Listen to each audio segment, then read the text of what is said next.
Hello from Southern Ontario, May 10th. Some more thoughts on the protests happening in Europe, the UK, and etc.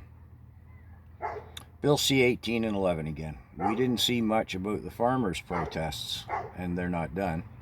But I think, my opinion only, that the farmers' protests did well in the Netherlands as regards that matter, and seem to be working well for their society as a whole, because the society backs the farmers in most countries to a considerable extent.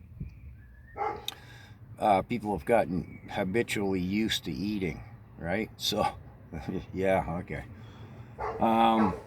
But I don't wonder if the successes to whatever degrees of the farmers' protests aren't encouraging the population to protest other issues. In this case, I've been specifically talking to a large extent about the mass migration issues. We see change happening in the UK towards, are they moving towards an ability to start deporting people? I got to look further into that. But there's rumblings of it anyways in their parliament, as far as I can gather so far.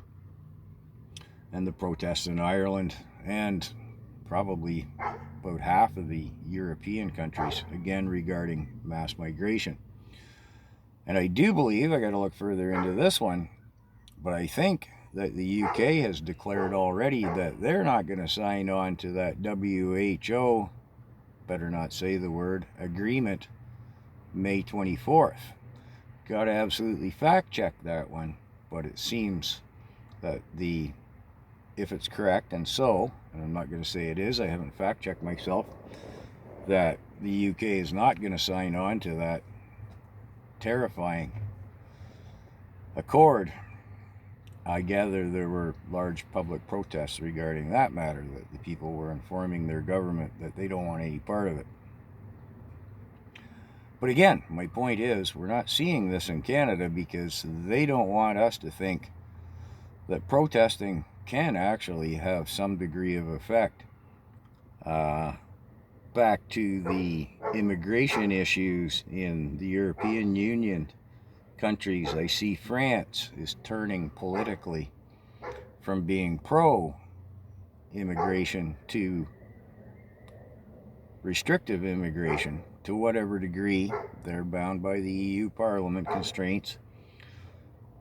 But the public pressure upon the government, which hasn't changed, it's still Macron.